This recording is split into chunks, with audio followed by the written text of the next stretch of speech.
नमस्कार दर्शक बंधु आज जानिबा बंधाकोबी चाष विषय रे तो एई केउ बिहन लगेले आपन को शीघ्र मिलिबो केबे लगेले बोल रेट पाइबे एवं केउ केउ कीटनाशक स्प्रे ए सब विषय आलोचना करबा। आपन जदि नुआ चैनल चैनल को सब्सक्राइब एवं वीडियो गोटे लाइक कर दियंतु।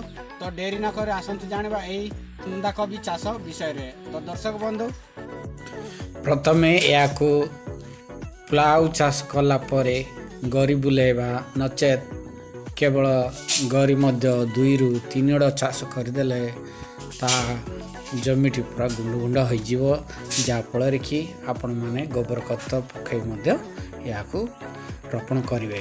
तो दर्शक बंधु या लगेवा को 1 फुट दूरता रे लगेले आपण को ठीक साइज रे बंधाटी मिलिबो। तेणु आपण से बड़ी लगेवा पड़ता है।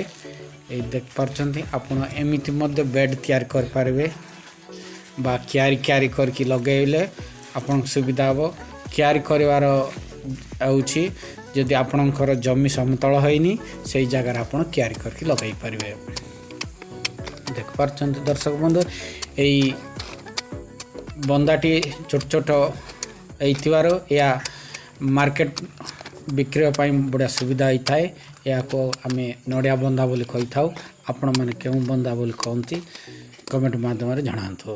तो दर्शक बंधु या को मु डिसेम्बर प्रथम सप्ताह लगेली बर्तमान मु जनवरी शेष मध्य फेब्रुआरी 1 रे संपूर्ण बंधा बांध देछि। आगु मु बिक्री कर दे पारछि।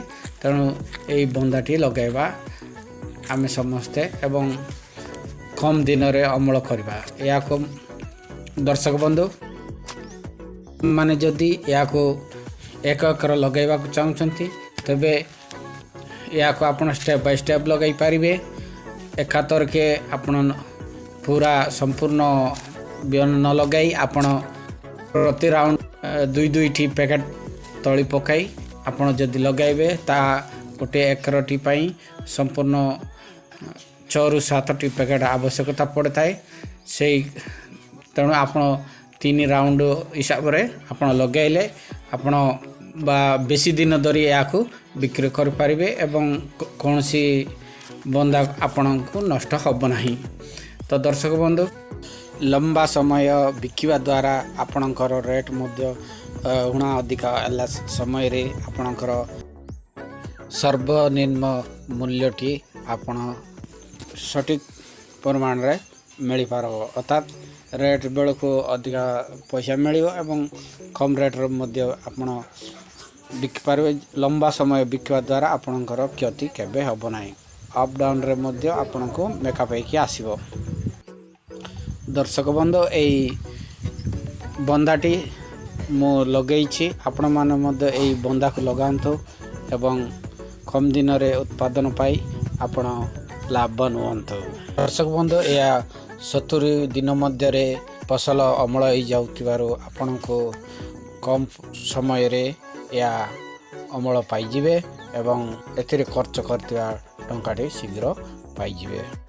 खड़ा खुसा करी प्रथम सार देबार पुणी 15 ରୁ 20 दिन मध्य द्वितीय सार प्रयोग कर दियंतु जा फल कि बंधा बांधिबारे सहायक होता है। एकर को यूरिया 50 केजी, फॉस्फोरस 20 केजी एवं 25 केजी पोटास। जलसेचन दर्शक बंधु आपण जलसेचन को प्राय 7 ରୁ 8 दिन मध्य दियंतु जा फल कि सही बंधा कोबिटीर आवश्यकता अधिक पड़ता है पानी। तेणु जदि लेट करेंगे आपणकर बंधा बांधार सहायक होई न थाए ता लुड़ी जाइकी बेग बेग बांधिबो नाही जाफल कि आपन को लेट रे मिलिबो। तेणु से बंधा बांधिबा समय रे आपण प्रति 7 दिन को थरे जलसेचन करंतु। कीटनाशक स्प्रे दर्शक बंधु आपणकर मेघुआ जदि एइथिबो सेतेबेल को अतिरिक्त वायुमंडल रे उत्ताप रहिथिबा जगु सही समय रे आपणकर रोग पोक हबार संभावना बेसी रही थाए। तेणु आपण से समय रे ପ୍ରତି 7ରୁ 8 ଦିନ ମଧ୍ୟରେ ସ୍ପ୍ରେ କରନ୍ତୁ। ତ ଦର୍ଶକ ବନ୍ଧୁ ସ୍ପ୍ରେ ମଧ୍ୟରେ ଆପଣଙ୍କର ଇମାମେକ୍ଟିନ୍ ବେଣ୍ଡାଇଜମ୍ ଏବଂ